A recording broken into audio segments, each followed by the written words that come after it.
En el episodio de hoy, directos oyentes, voy a ocuparme de un tema que es el de la llamada civilización judeocristiana, que a veces se disfraza, se disimula con la denominación aparentemente más anodina de tradición judeocristiana.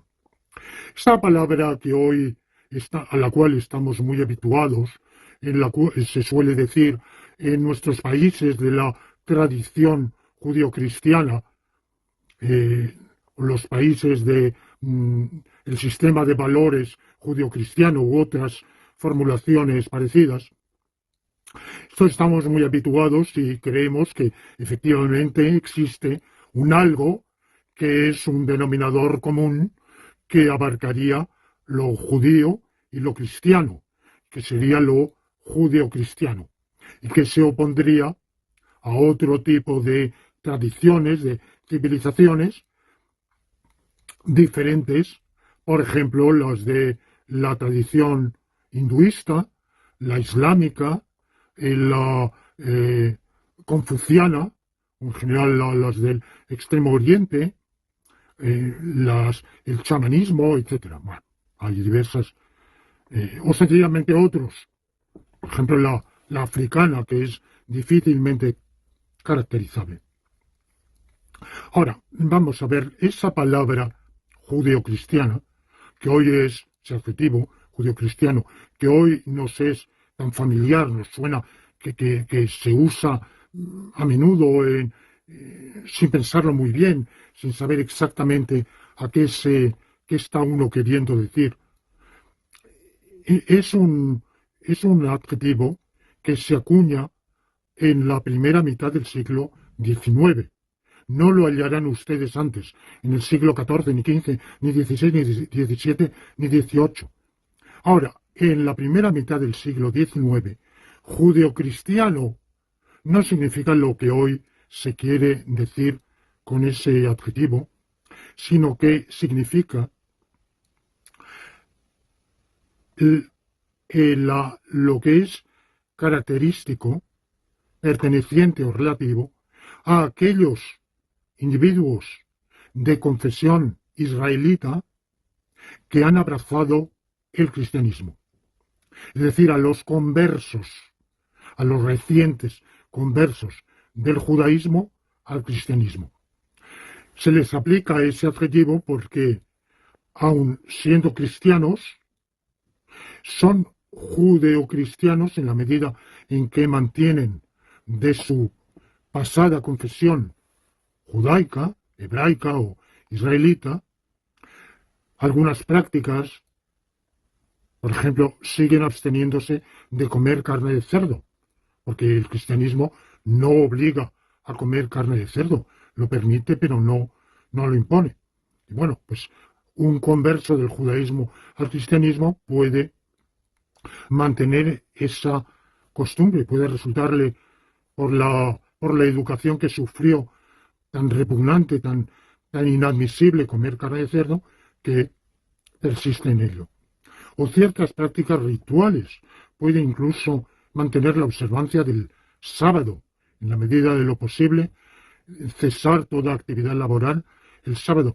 ¿Por qué sabe que ahora en el cristianismo el día del Señor es el domingo? Pero tiene tan arraigada la costumbre de holgar en sábado que le resulta contrario a una segunda naturaleza el no mantener esa costumbre. Bueno, pues eso significaba entonces judeo-cristiano. Posteriormente ha ido variando de carácter y ha ido significando el adjetivo cosas diversas, como por ejemplo el cristianismo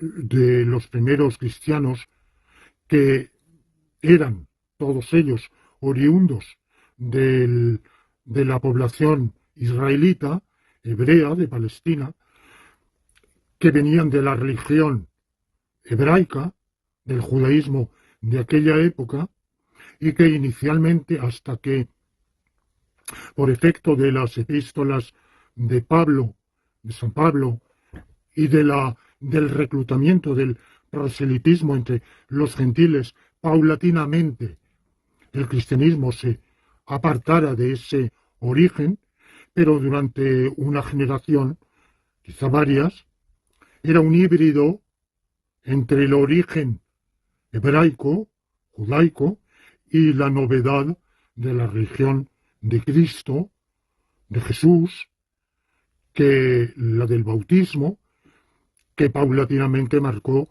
una diferencia completamente radical. Pero esa diferencia tan radical la vemos hoy, pero no estaba tan marcada, ni se vivía de ese modo tan intenso en las primeras fases. El residuo judeocristiano persiste durante más tiempo, por lo menos en algunos lugares del Imperio Romano, persiste durante más tiempo de lo que podríamos imaginar. Por ejemplo, en el siglo IV en Antioquía, San Juan Crisóstomo, todavía en alguno de sus sermones, tiene que amonestar a los feligreses a cesar la costumbre de acudir a la sinagoga el sábado y a la iglesia el domingo, señalándoles que hay una incompatibilidad. Al haber abrazado el cristianismo, tienen obligación no sólo de acudir a la iglesia el domingo, sino de cesar la práctica, el culto de cualquier otra religión, incluido el judaísmo. ¿Y por qué?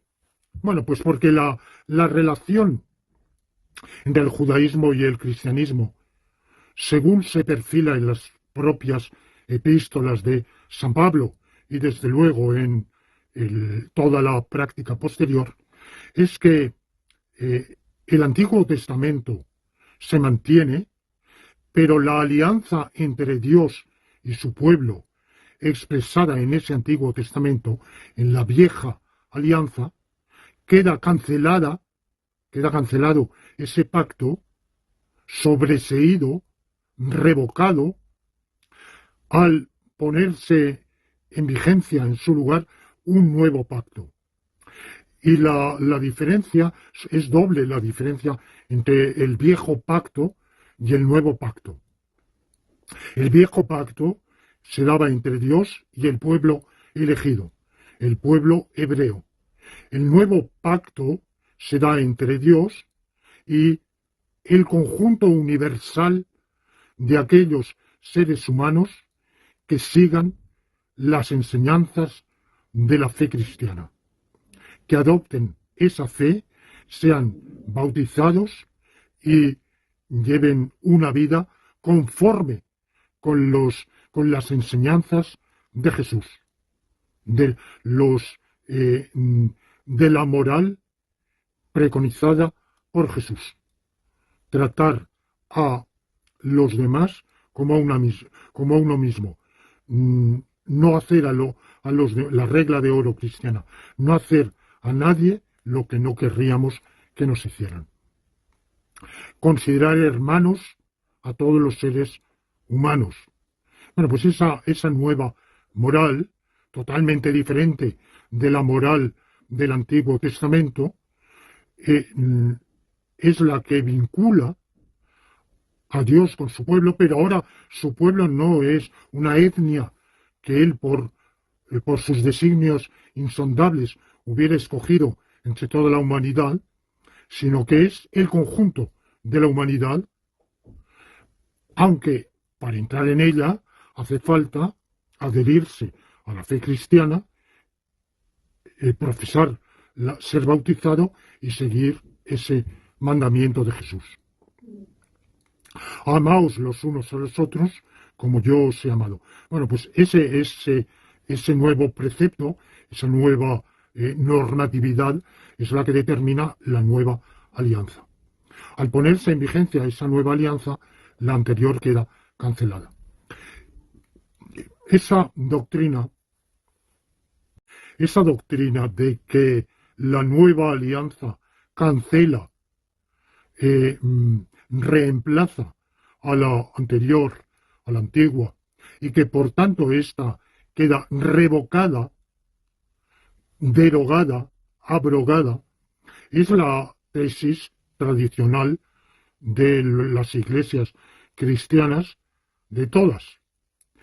La ortodoxa bizantina, la católica, la luterana, la calvinista, todas inicialmente. Inicialmente, porque luego las cosas han variado. Es lo que se llama la doctrina del supersesionismo. Es decir, la revocación, el reemplazo de un pacto por otro. Lo cual quiere decir que el pacto del Antiguo Testamento entre Jehová y el pueblo hebreo ahora ya no tiene vigencia. Ha sido reemplazado. No puede seguir invocándose. En particular, en el mundo de hoy, eso significa, por ejemplo, que la promesa de la tierra de Canaán al pueblo hebreo, suponiendo que el pueblo hebreo exista hoy o que la difusa masa de individuos vagamente caracterizados como judíos en el mundo, colectivamente integrados, tuvieran derecho a la tierra de Canaán por esa promesa del Génesis. Bueno, pues eso, desde el punto de vista del cristianismo, de las iglesias cristianas, no tiene valor ninguno, porque esa alianza, ese pacto, fue cancelado al ponerse en vigor el nuevo. ¿Qué se sigue de esa cancelación? Pues se sigue que el adjetivo judeo-cristiano es totalmente rechazable, inadmisible y engañoso, porque da la impresión de que entre la vieja alianza y la nueva hay una continuidad, pero solo hay continuidad si lo anterior se mantiene en lo nuevo, se incorpora a lo nuevo. Sin embargo, según el cristianismo, en todas las versiones que hemos visto, tanto y podría enumerar a otras, las iglesias nestoriana, miafisita y otras.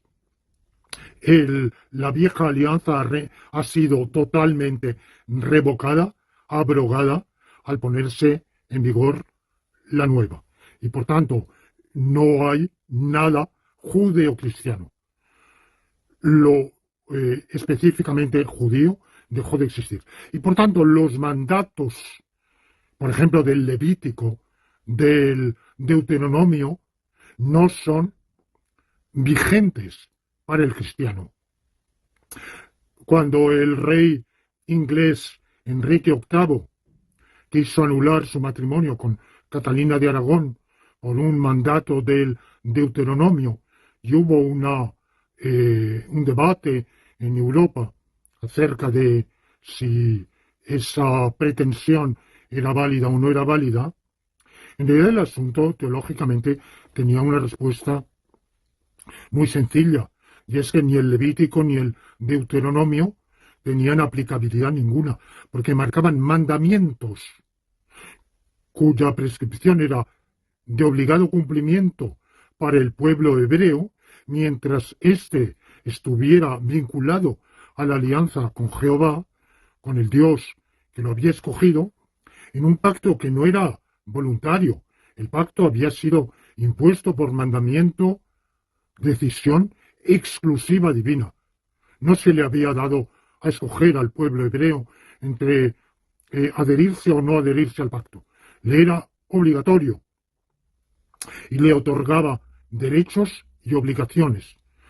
Lo vinculaba, Dios le hacía una promesa, la de la tierra de Canaán, y vencer militarmente a sus enemigos e incluso exterminar a cualesquiera otros ocupantes de ese territorio, para dejar la tierra exclusivamente habitada por miembros del pueblo hebreo.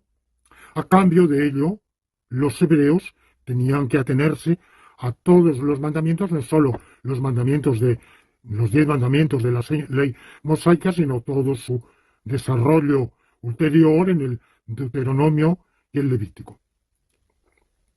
Eso había sido abrogado y por tanto el cristiano no estaba obligado a cumplir los mandatos de esos componentes del Antiguo Testamento.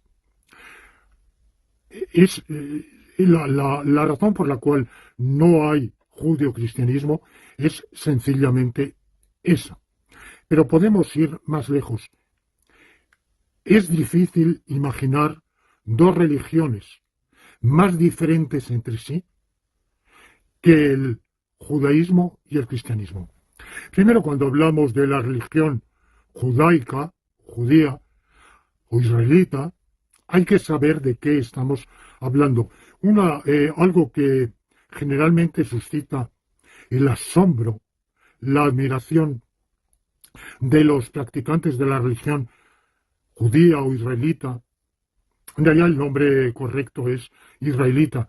La palabra judío es inapropiada porque en rigor se aplicaría solo a los descendientes de una de las 12 tribus de Israel, que era la tribu de Judá. Lo que pasa es que por circunstancias históricas, en gran parte narradas en los últimos libros del Antiguo Testamento, esta tribu de Judá, en cierto sentido, absorbió a las demás y sus peculiaridades se impusieron en todo el pueblo hebreo. Pero vamos, en rigor habría que hablar de hebreos o israelitas, no de judíos. Es una práctica incorrecta, pero bueno, asumida por unos y otros, y bueno, en esa medida yo la acepto, aunque considero que es una denominación inapropiada. Bueno, pues cuando alguien de religión judía, israelita, se encuentra con un cristiano y intercambian acerca de temas religiosos, el israelita se maravilla, se asombra de la ignorancia que tiene el cristiano con respecto a lo que es la religión judía o israelita. El cristiano suele pensar que la religión israelita es la que practicaba Jesús antes de su predicación o antes de consumar la redención en la crucifixión. Piensan que el judaísmo es la religión del Antiguo Testamento. Ahora, tan erróneo es eso que no pocos seguidores de la religión judaica, judía, dicen, en realidad el Antiguo Testamento no establece religión alguna. Eso no es todavía religión. La religión judía es posterior. Y el creyente judío de hoy atiende muchísimo menos al Antiguo Testamento que al Talmud, a la Mishnah y al Talmud. Al Talmud, que hay varias versiones del Talmud, la versión llamada Babilonia o babilónica es la más común, y todos esos son escritos muy posteriores a la redención de Jesús, o a la predicación y redención de Jesús, y por tanto al comienzo del cristianismo. Todo eso se ha desarrollado posterior e independientemente, separadamente. De manera que religión israelita no es la religión del Antiguo Testamento. Y como digo, algunos expertos judíos en su propia teología dicen, no puede hablarse de religión judía hasta cierta fecha. Por ejemplo, Maimónides. Aunque Maimónides fue excomulgado por la comunidad judía, pero sería ese periodo de la última Edad Media aquel que marcaría el verdadero surgimiento de la religión judaica. Sea así o no, en todo caso, confrontemos las creencias y las prácticas de ambas religiones. Las dos religiones son extremadamente diversas. La religión hebrea, israelita, tanto en su versión primitiva, veterotestamentaria, como en su actual versión talmúdica, rabínico-talmúdica, es una religión de un monoteísmo absoluto, total, sin la menor complicación, sin la menor fisura. No admite pluralidad ninguna en Dios, de ningún tipo. Por el contrario, la religión cristiana no solo admite una pluralidad en Dios, sino que admite una pluralidad de personas. 3 personas. Quiere decir 3 personalidades divinas. Ciertamente que esas personalidades divinas, 3, están integradas en una Santísima Trinidad y comparten la misma sustancia, son consustanciales, formando un solo Dios, lo cual es un misterio, es el misterio de la Santísima Trinidad. Ese misterio de la Santísima Trinidad es evidentemente compatible con la pluralidad, pluripersonalidad divina, o sea, con la existencia de 3 personalidades divinas, cada una de las cuales hace ciertas cosas que no hace la otra. Las obras del Espíritu Santo, los dones del Espíritu Santo, los frutos del Espíritu Santo, no son obras, dones y frutos del Hijo ni del Padre. Hubo en el siglo II, entre el segundo y el tercero de nuestra era, después de Jesucristo, hubo varias herejías que fueron rechazadas por las iglesias cristianas, pero que tuvieron su momento, como era el patripasianismo y el sabelianismo, para las cuales en realidad no hay una trinidad, una trialidad de personas, de personalidades, sino exclusivamente de facetas, modos, caras. Dios es un Dios personal, unipersonal, pero esa sola persona tiene varias facetas, varias caras y varias modalidades, y las acciones son comunes. Por eso se llamó patripasianos, quiere decir que el propio Padre sufrió la pasión. La pasión y crucifixión no es exclusiva de la segunda persona de la Santa Trinidad, sino común porque serían, según esa herejía, que fue considerada una herejía, serían una única persona. También hubo en los orígenes del cristianismo varias tendencias. Empezó por Marción, el marcionismo, y luego en pos de él los gnósticos, las varias corrientes, escuelas gnósticas, que fueron más lejos que el propio cristianismo, en el sentido de que si de verdad, como reconocieron las iglesias cristianas, el Antiguo Testamento quedaba revocado, había que examinarlo críticamente. Y al examinarlo críticamente se veía su total incompatibilidad con el Nuevo Testamento. Los mandamientos del Antiguo Testamento eran incompatibles. Por ejemplo, los mandatos de Jehová de exterminar a los habitantes indígenas de Canaán hasta la última generación, no dejando ni adultos ni niños, y en algunas de las exhortaciones ni siquiera los animales se libren. Bueno, hay varias versiones según los diversos componentes del Antiguo Testamento. Bueno, todo ello es absolutamente incompatible con el espíritu del cristianismo. El mero hecho de que se haya seleccionado arbitrariamente, por puro capricho, por un designio insondable de la providencia, de que se haya seleccionado a una etnia y se le haya concedido un privilegio, va en contra del espíritu universalista del cristianismo. Entonces estas corrientes, el marcionismo, los gnósticos, a Marción a veces se lo incluye entre los gnósticos.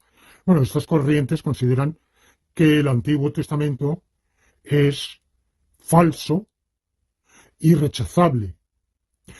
Y esto ha persistido después en la religión maniquea, hoy muy desacreditada por los ignorantes que no saben prácticamente nada de ella, salvo que es dualista y es mala. Bueno, el dualismo que se origina en el antiguo Irán posiblemente en realidad inspiró los últimos libros del Antiguo Testamento, patentizan ya un notabilísimo influjo de esa antigua religión irania, con el surgimiento de la creencia en Satanás, en el infierno, en la condena. Eso no existía en los libros iniciales del Antiguo Testamento. Pero el influjo de esa religión irania es mayor en el gnosticismo, en el maniqueísmo, pero llega a más cerca de nosotros otras herejías, la más conocida de las cuales es la de los cátaros o albigenses en los siglos XII, XI, XII, XIII de nuestra era, que fue una herejía amplísimamente difundida entre el pueblo e incluso una parte de la nobleza en varios lugares, pero principalmente en el sur de Francia, contra la cual lanzó el Papa Inocencio III una cruzada sanguinaria que llevó a cabo un exterminio de la mayor parte de la población del Languedoc, el Languedoc, el territorio meridional de Francia, entre, por un lado, Aquitania al oeste y, por el otro lado, Provenza al este. Una guerra en la cual el rey aragonés Pedro II murió defendiendo a los herejes, no porque él fuera hereje ni cátaro, pero sí tenía vasallos que, sin ser tampoco cátaros, defendían a los cátaros, lo cual involucró al rey y murió en una batalla, matado por Simón de Montfort en la batalla de Muret. Bueno, pues esa gravísima, para el catolicismo oficial, esa gravísima, importantísima herejía que iba creciendo, era radicalmente dualista y por tanto tenía un rechazo del Antiguo Testamento todavía muchísimo mayor. En realidad los cátaros no aceptaban ni siquiera todo el Nuevo Testamento, aceptaban el Evangelio de San Juan y algunas epístolas de San Pablo. Esta era una tradición paralela. Es difícil, como todo esto es subterráneo, pero seguramente de Marción al gnosticismo, de este pasando por el paulicianismo, se llega a la herejía albigense de finales de la Edad Media. Bueno, este dualismo marca todavía más la distancia entre cristianismo y judaísmo, pero que el cristianismo oficial haya mantenido en su Biblia el Antiguo Testamento como palabra de Dios tiene un significado muchísimo menor de lo que puede parecer. En el catolicismo, concretamente, ese Antiguo Testamento está relegado al cajón. Desde el Concilio de Trento estaba prohibido, bueno, luego eso se ha atenuado, traducirlo a la lengua vulgar. Solo podía imprimirse en las lenguas antiguas, hebreo, griego y latín, y el vulgo tenía prohibido leerlo, los laicos tenían prohibido leer el Antiguo Testamento y el Nuevo también, pero especialmente el Antiguo Testamento, salvo restringidamente con los comentarios del magisterio eclesiástico. Comentarios que iban diciendo que casi todo lo que se decía tenía un significado meramente alegórico, profético, anticipatorio, no literal. Literalmente, casi todo el Antiguo Testamento sería falso. Y, por tanto, los cristianos no deberían leerlo, y cuando lo leen solo bajo la autorización eclesiástica y con arreglo a la interpretación oficial del magisterio eclesiástico. Más cerca de nosotros tenemos todos los desarrollos de los estudios bíblico-históricos, los estudios críticos bíblico-históricos del siglo, habían empezado antes, ya en el siglo XVII, XVIII, pero sobre todo el siglo XIX, al descifrarse las lenguas babilónicas, el asirio, el babilónico o caldeo, el sumerio, el babilónico y el asirio, eran casi el mismo idioma, son idiomas semíticos, y el sumerio anterior era una lengua no semítica, una lengua aislada. Y ahí al descifrarse esos idiomas se estudió su escritura cuneiforme y se halló mitos que coinciden con los de la Biblia, como el diluvio universal.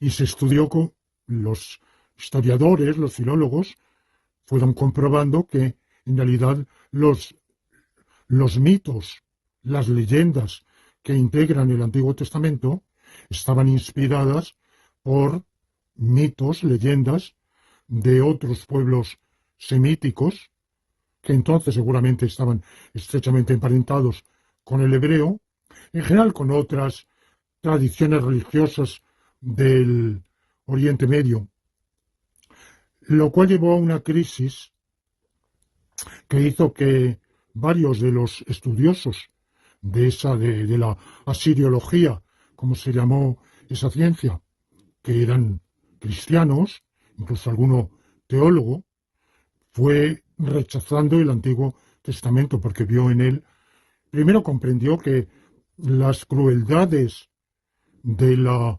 religión asiria se repetían en la religión del Antiguo Testamento, que éste no tenía nada de ejemplar y, por tanto, que ese Antiguo Testamento era totalmente rechazable.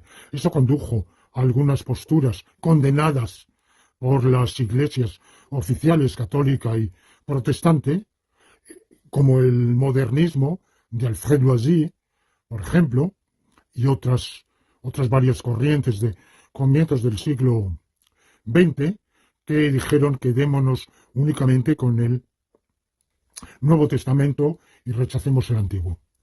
Pero el que la religión católica mantenga el Antiguo Testamento, como digo, lo mantiene en el cajón. Es verdad que ha habido algunos predicadores católicos en cuya predicación el Antiguo Testamento ha estado muy presente. Por ejemplo, algunos jansenistas como Pascal y no jansenistas como Bossuet, pero sin embargo el conjunto de la concepción católica, de la predicación, de la doctrina, del magisterio, realmente están totalmente divorciadas del Antiguo Testamento. Y lo mismo puede decirse de Lutero, hasta cierto punto, porque Lutero, al revalorizar mucho más la Biblia y considerar que no necesita interpretación, no como se suele decir que la interpretación es libre, sino más bien lo que él sostenía es que no necesita interpretación. Esto ha llevado a que en el desarrollo del protestantismo y de las diversas iglesias o sectas protestantes, el Antiguo Testamento haya cobrado una importancia muchísimo mayor, lo cual explica en parte, sin duda, el que en algunas de esas iglesias llamadas evangélicas, el sionismo de nuestra época encuentre un terreno fértil, que no se debe únicamente a consideraciones oportunísticas, políticas, geopolíticas también, pero se viene marcado asimismo por consideraciones religiosas al haber la vivencia teológica religiosa de esas sectas haber quedado impregnada por el Antiguo Testamento con una intensidad absolutamente desconocida en el catolicismo e incluso en la concepción inicial de Lutero. Si atendemos a la praxis de la normativa de la moral cristiana, particularmente católica, y de la moral hebraica, vemos diferencias absolutamente colosales. La mutilación genital masculina, preceptiva en el judaísmo, no solamente no lo es en el cristianismo, sino que incluso en el catolicismo, el practicarla siempre fue considerado como un indicio de abandono de la fe católica, de la fe cristiana, y por supuesto la Inquisición, si a un hombre lo veía circunciso, después de haber abrazado el cristianismo, después de haberse bautizado, otra cosa es si la circuncisión era anterior, pero si era posterior, eso era motivo suficiente para ir a la hoguera. Pero en general, la vivencia moral del cristianismo es totalmente diferente. Un judío que practica la moral enseñada por su propia religión tiene un tipo de vida muy diferente, marcadamente diferente. No, es difícil establecer pautas comunes. El propio Talmud tiene enseñanzas morales absolutamente incompatibles con las del cristianismo en muchísimos aspectos. No voy ahora a hablar de ellas. Suelen desconocerse. La lectura, cuando se han conocido, han llevado a muchos a asombrarse y escandalizarse. Yo no voy a hablar de eso en este momento. Respeto perfectamente las creencias religiosas de quienes siguen esa concepción, pero desde luego no hay ni coincidencia ni compatibilidad alguna con la moral cristiana. Por otro lado, el culto. Es imposible considerar dos cultos más radicalmente diferentes que, por ejemplo, el católico y el israelita. El israelita es iconoclástico, anicónico, rechaza cualquier representación de Dios. Y en cambio la religión católica y también la ortodoxa, en menor medida la protestante, mucho menor, han encontrado su apogeo, su plasmación, su florecimiento gracias a las representaciones pictóricas y escultóricas de Dios. Dios Padre es escasamente representado, pero su representación no es desconocida. Recuerden la Capilla Sixtina, por ejemplo, pintada por Miguel Ángel. Pero sobre todo, como el cristianismo acepta la existencia de una persona con doble naturaleza divina y humana, bueno, esa doble naturaleza articulada de manera diferente según las iglesias. No voy a entrar ahora en esa interesantísima polémica teológica, pero en todo caso, todos los cristianos aceptan que Jesús es Dios y es hombre, sea porque tiene dos naturalezas, según el Concilio de Calcedonia, sea porque tiene una doble naturaleza, divino-humana, como dicen los miafisitas. Por ejemplo, las iglesias egipcia, etíope, armenia. Bueno, en cualquier versión, puesto que hay una personalidad divina que tiene naturaleza humana, eso da lugar a su representación pictórica y escultórica en las diversas fases de su vida, de su nacimiento, de su predicación, de su pasión, el buen pastor, el bautismo, la pasión, la crucifixión. Bueno, evidentemente todo ese culto completado por el de las reliquias, que para un judío sería talismanes, sería idolatría. Todo eso para un judío es evidentemente idolátrico. Un cristiano, desde el punto de vista judío, es un politeísta idólatra que el que una personalidad divina sufra crucifixión, sufra pasión, una pasión además ordenada por la autoridad judía. Bueno, quien la ordenó finalmente fue Poncio Pilatos, el gobernador romano, pero a instancias del Sanedrín, o sea, de la autoridad judía, de la autoridad religiosa judía. Bueno, pues que por ser enemigo de la religión judía, por ser un impostor que decía ser el Mesías, cuando no iba a restaurar el reino de Israel, ni lo hizo.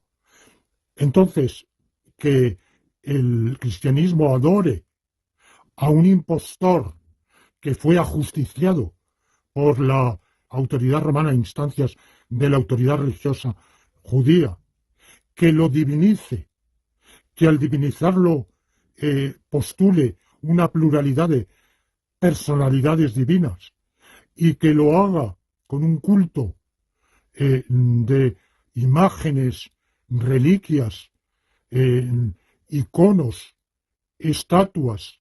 Bueno, pues todo eso es difícil, como digo, dos religiones más diversas. Por mucho que el cristianismo haya conservado como reliquia doctrinal en el cajón el Antiguo Testamento, reinterpretado según el magisterio eclesiástico, que le hace decir lo que no dice y le hace no decir lo que dice. En cambio, hay dos religiones que son igualísimas. Esto no soy yo el único que lo señala. Hay un estudioso turco del Instituto del Cato Institute norteamericano, una institución libertaria, de ideología libertaria, me parece que se llama Mustafa Ayhal, y ha estudiado la proximidad y simbiosis histórica entre la religión judía y la islámica. Y son efectivamente muy similares. El individuo humano del cual más se habla en el Corán no es Mahoma, del cual apenas se habla.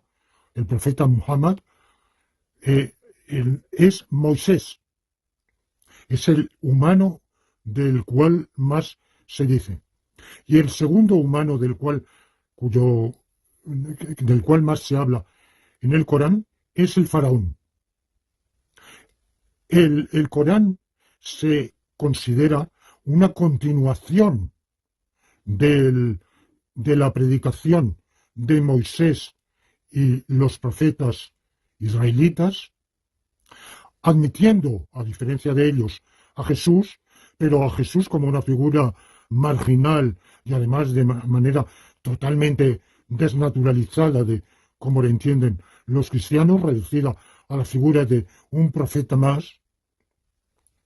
Y la moral del Islam también es próxima a la moral del judaísmo. Las prescripciones del Islam son, algunas de ellas cultuales, en continuación con las del judaísmo, por ejemplo, en el aspecto alimenticio, la prohibición de la carne de cerdo, o en el aspecto anatómico, la imposición de la mutilación genital masculina como, como introducción en la propia religión.